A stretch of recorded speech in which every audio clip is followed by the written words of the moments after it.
Hi, everybody. It's been a while. It's Monday, and it's 1 o'clock, and finally we're back to a normal schedule in our ongoing series, Pirkei Avot, History and Hashkafa.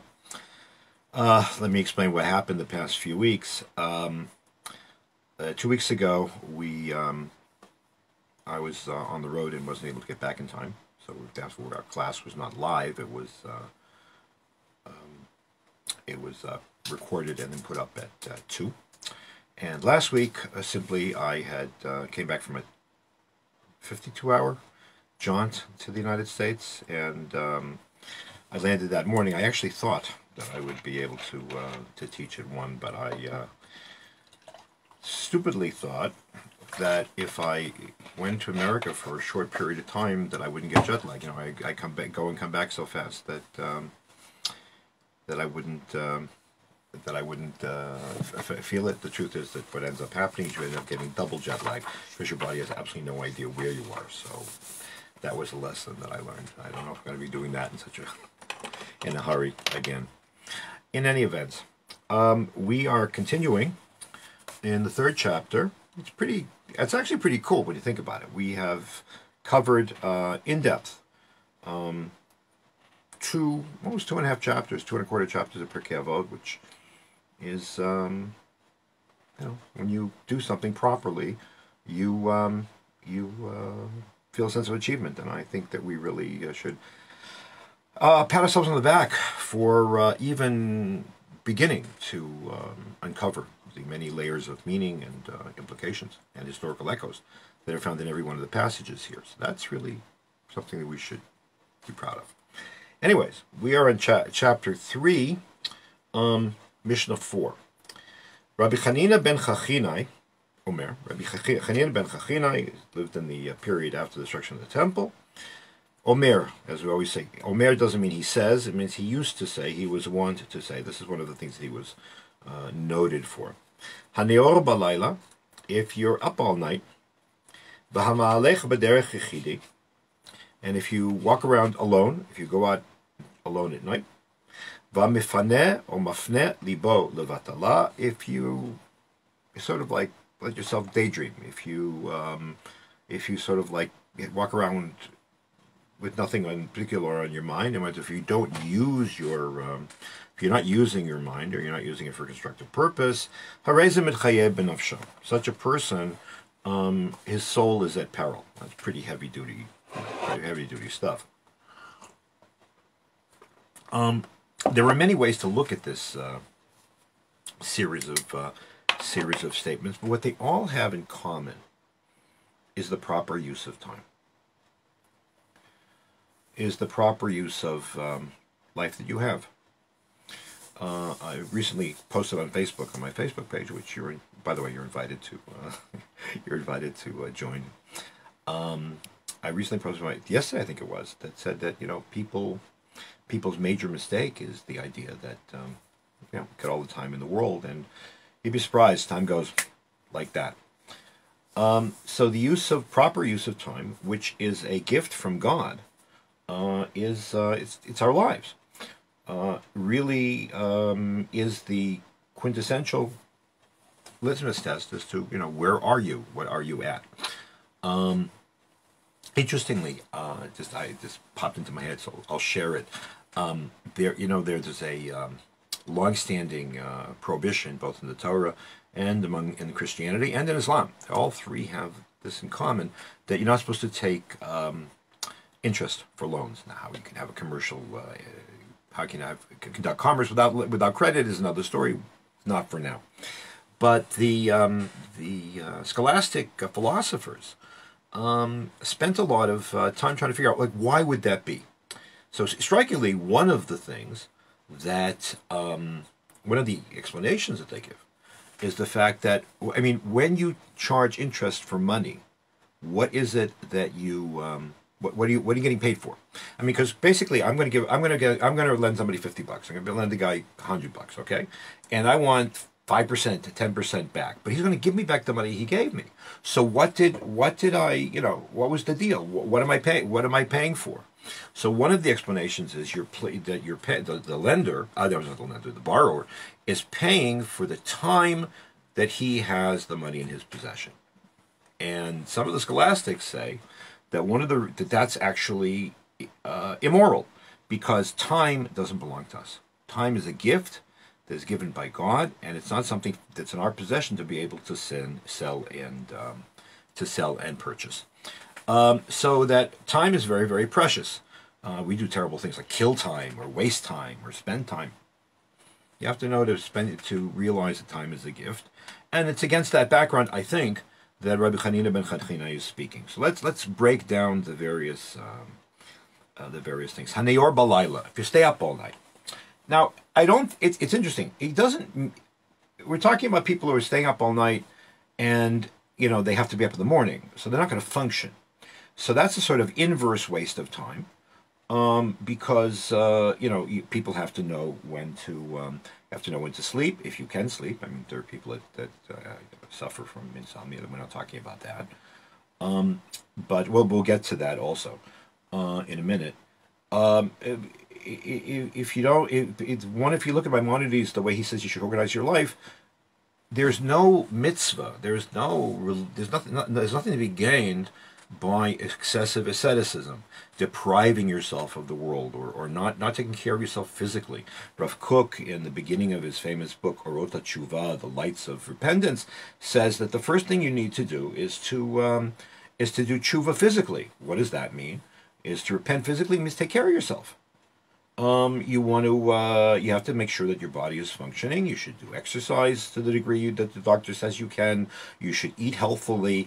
That's part of God's plan, and because our bodies are also gifts from God.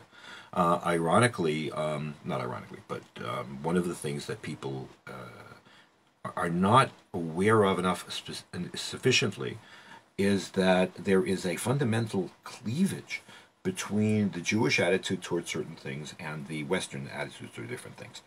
In the West, in the world of certainly of contemporary thought, and the truth is even in the world of ancient Greece and Rome, if there were three things that belong to you, is that you owned your body, and you owned your life, and you owned your reputation. In other words, you can do anything you want to your body because it's yours, it belongs to me. Who's to tell me otherwise? Life. I mean, there was no question in Rome, for example, that suicide was a right. It's yours. So nobody's right to take your life from you, but you can take your life from you because it belongs to you. And the same thing is true for everyone's reputation. The Torah, interestingly, and here actually Islam follows Judaism. Not a big surprise considering the fact that Muhammad took a lot from Judaism, from the Jews that he knew in the Arabian Peninsula. Judaism has it the other way around, that the three things that are closest to you actually do not belong to you. You don't own your life, and you don't own your body, and you don't own your reputation. You can use your body. You have a license you have a right to use it and to maximize it, but you have to take care of it. You can't harm it. And even to the degree that, for Orthodox Jews, even having plastic surgery should really require consulting with a rabbi. Is it necessary? Because your body's not yours.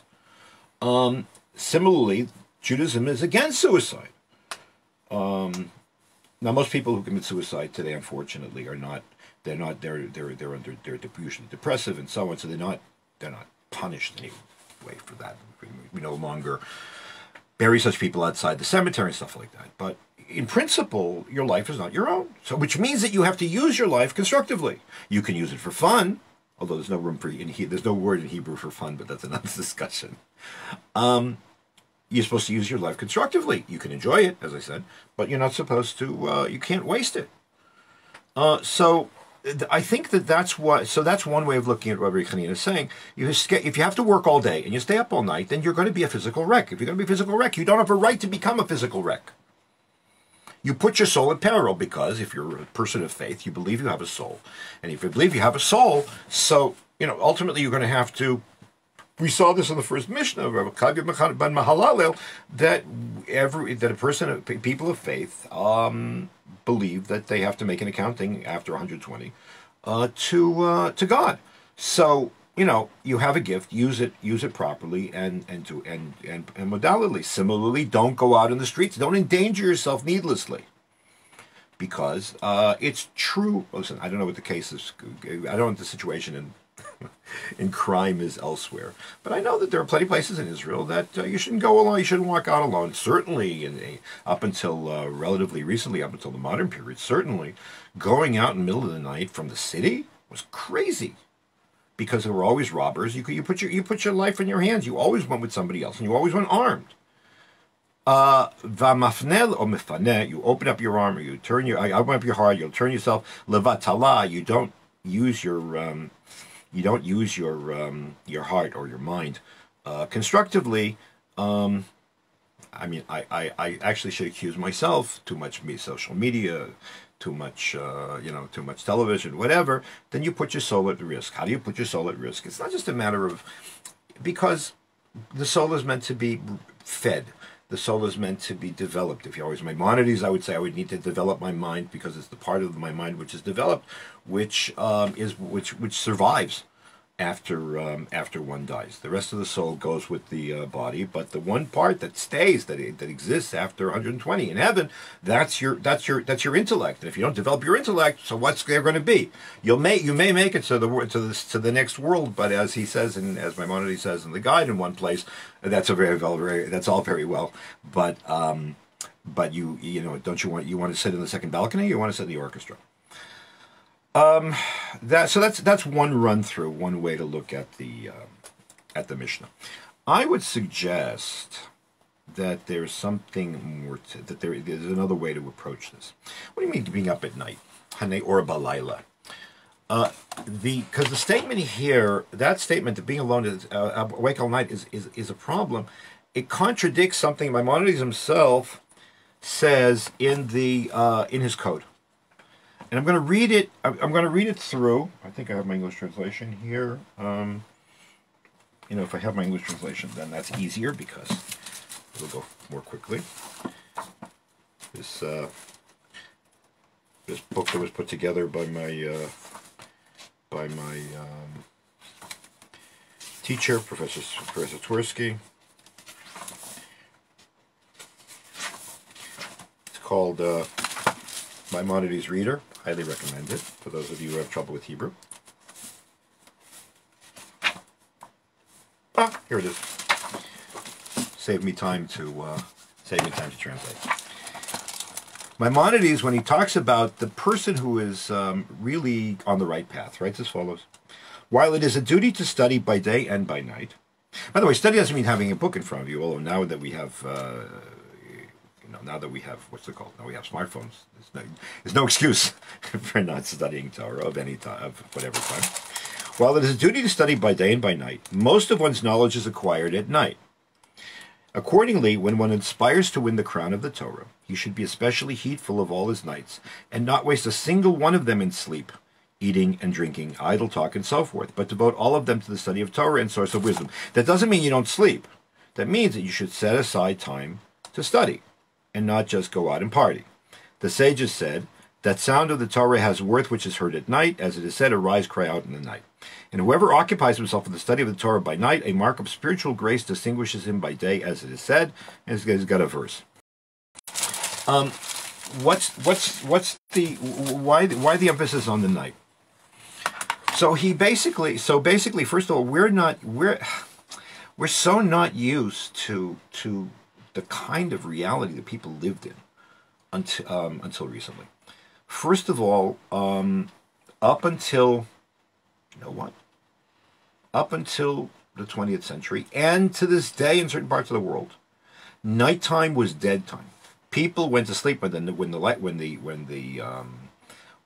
sun went down, and that was it. You couldn't use the nighttime. Why? Because illumination. First of all, not every place had electricity. I remember reading that one of the things that the late Telly Savalas Kojak, who I was a very big fan of, was most proud of is the fact that in the 70s sometime, he paid to electrify or to bring electricity to his ancestral town in Greece, which means in the 1970s, there were places in Europe that didn't have light. So if you don't have light, then you can't read. If you can't read, then you know, what are you going to do? You go to sleep. And that was the case in most of the world for most of history. Modes of illumination. The only people that really were able to use the nighttime and had ways of seeing things were rich people, the aristocracy, the church. Candles. It's hard to believe were profoundly expensive, but when you think about it, of course they're expensive. You have to buy tallow, or you have to buy wax. Most wick candles you make by, I don't know if anybody here, I mean, when I was a kid, we used to go to a place called Sturbridge Village, which is outside of Worcester, Massachusetts, where they showed you how they used to do all kinds of stuff, and one of the things was making candles. So there were two ways to make candles. Either you had like a shape or a form, and you put the wick in, and they poured in the wax. Or most people just took a stick, and you put the wicks, and you had boiling wax or boiling tallow, and you went like this. Now, that's labor-intensive, ladies and gentlemen. That takes forever, which means that we all know that labor-intensive products cost a lot of money. So the average person couldn't afford it. So you could afford a candle once in a while, but you know, you couldn't afford to you know, illuminate the whole house, to light the whole house. In some places they try to read why do people read by the fireside? Because it's warm? Yeah, maybe. But also because it's the only light you have. Once that's gone, goodbye. And that's when you go to sleep. And that's one of the reasons why there is a special commandment to light candles on Friday afternoon. Because you want to distinguish Friday night for a Shabbat from the rest of the week. You invest yourself. You invest of your money to make sure that on Friday night there's more socializing, that you can see each other. It's no joke. You know, we have electricity, so we're big. We're big. You know, we're big shots. But the truth of the matter is that, and therefore, when women light candles on Friday night, wherever, actually, if there's no women in the house, you have to mention light candles. So it's like a symbol. It becomes sort of stylized. It becomes sort of a moment of spiritual enhancement, whatever the case might be. But if you look even in the few historical representations that we have in manuscript illuminations, the Shabbos candles were also the chandelier, if you had a chandelier, or whatever fixture you had where you stuck candles. It's one of the reasons why one of the more interesting questions that come up throughout the generations is what happens if you're using non-kosher fat for your candles and you have a chandelier and the non-kosher fat falls onto the table. In fact, it's interesting. I don't think there is a Yiddish word for wax. I remember as a kid that when we used to do b'dikat chametz, we used to look for the chametz erev Pesach. So this is before we figured out you could use a flashlight, which is probably better. But I used a candle. And I remember to this day my mother, may she rest in peace, saying, don't drop chaylev throughout my house. Don't drip. Now, chaylev means a non-kosher fat, which was what candles used to be made of. I mean, the candles we used were wax, but the point is that the word reflects the earlier reality. Anyways, so nighttime, so in other words, if you're going to study at night, which is usually dead time, that requires extra effort. It also has an advantage. Nobody's going to bother you. You don't socialize at night unless there are special events. You don't socialize at night because there's no illumination. So here's a time to clear your head and to spend your time studying Torah. So it says Maimonides, if you don't, basically he's basing himself on quotes on statements from the Talmud, if you don't take advantage of nighttime, then look at this opportunity you're wasting. If you're, in Hebrew you say, if you're just up at night but you're not using it constructively to read, to study, to think, then what's your soul going to be? And you can do this at any time. Now, it's certainly true It takes extra effort. Now that is certainly true, even today that we have lights, because we have distractions. How many of us, including myself, how many of us sit at night and look at our phones or look at our computer screens?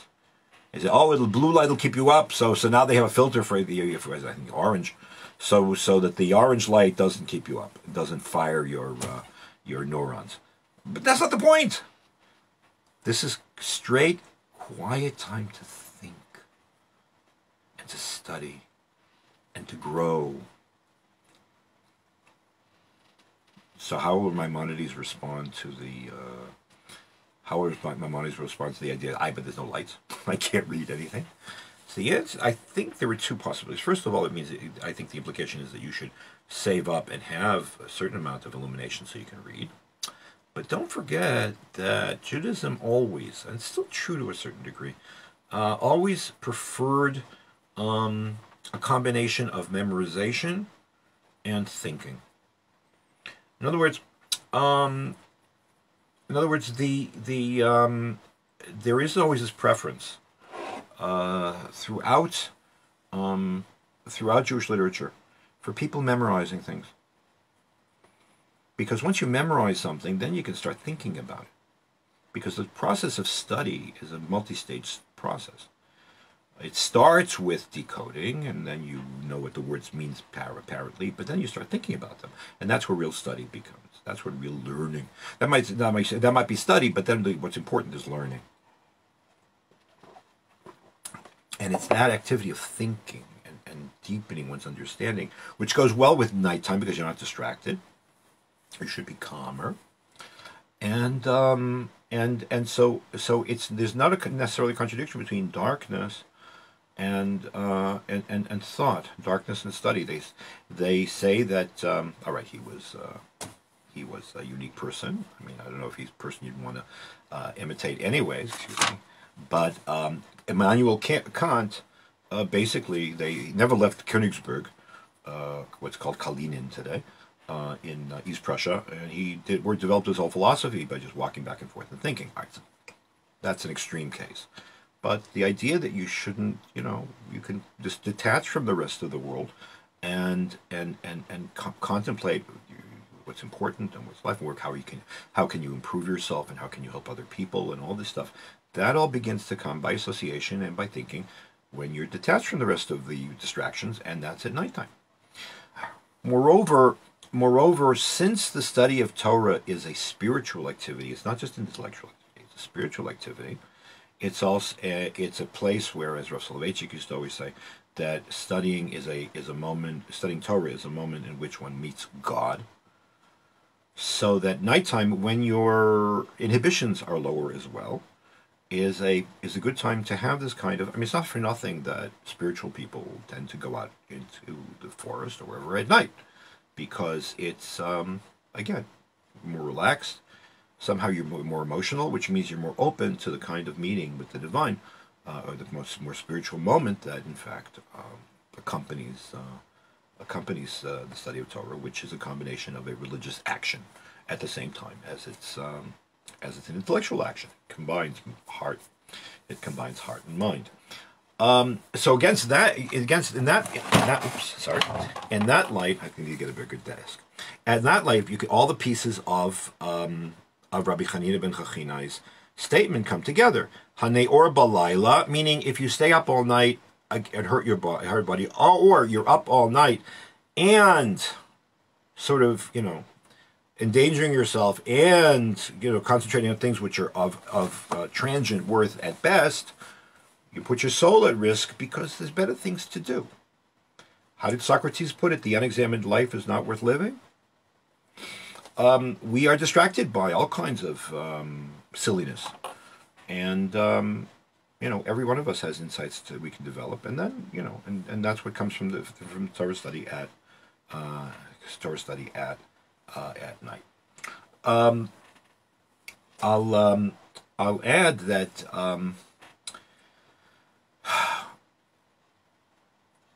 this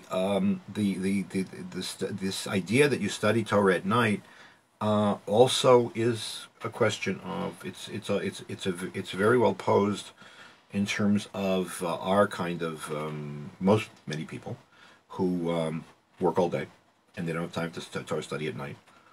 They don't have time to study during the day or early in the morning.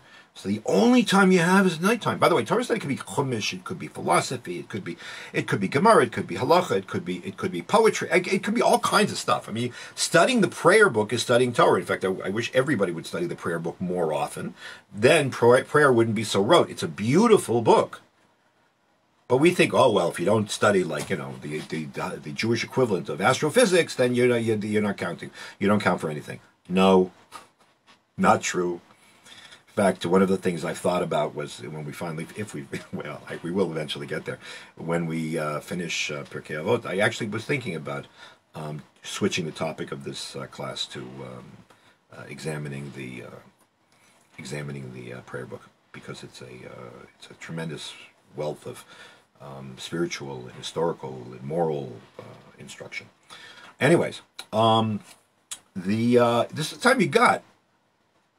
Now, you also have to be with your spouse and you have to be with your family, yeah, but it has to be used, nevertheless. There's that also. There's a wonderful description. I highly recommend his books anyways. Rabbi Chaim Sabato, the Rosh Hashiva of Birkat Moshe and Malei Dumim, is not only a major rabbinic figure and a wonderful person, he is also he's award-winning novelist. His Hebrew is so rich, it's intoxicating. I mean, I really mean that. I mean, I feel like sometimes when I read him in Hebrew, I feel like I need insulin, because it's so rich and so sweet and so amazing. But the English versions, the English translations are also stunningly beautiful. Most of them are done by Hillel Halkin, who's one of the most gifted translators I think from Hebrew on the planet. Anyways, so I highly recommend his books. So one of his books, in fact, his first book was called Aleppo Tales, because his family, although he was born in Egypt, his family comes from Aleppo, from Haleb in Syria.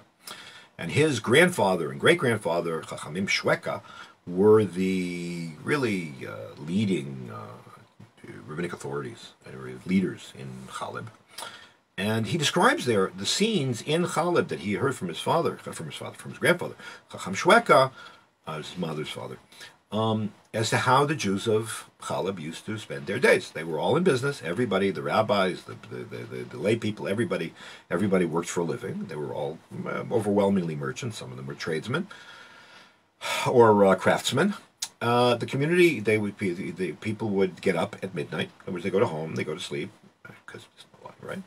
They go to sleep and they wake up at midnight, and the entire community would study from 12 until morning. So they got their 5-6 hours of sleep, or 4 or 5 hours of sleep. They studied till morning. Then they went to services, and then they went to work. And everybody studied something else according to their capacity, and everybody received the appropriate appreciation and honor and dignity for their achievements. Everybody does something else, and what the rabbis who do law can do, the people it's not necessarily they're not necessarily as talented when it comes to understanding the Bible. And when those who study the Bible what people who study customs or stories and the midrash or so on, very frequently the people who study Bible can't do. Everybody contributes something. Everybody has a role in this ongoing enrichment of the soul through the study of Torah and meeting God through the night. Now that's, among Ashkenazim who like to consider themselves superior to everybody in the world, it would be really they would be well taken to see the kinds of modeling that Mizrahi Chachamim gave us, or Mizrahi communities gave us. I think we would all benefit, and we could all got off on our high horses. Anyways, so that is, I think, the best way, or a good way to appreciate that statement by Rav Chachina ben Chachinai.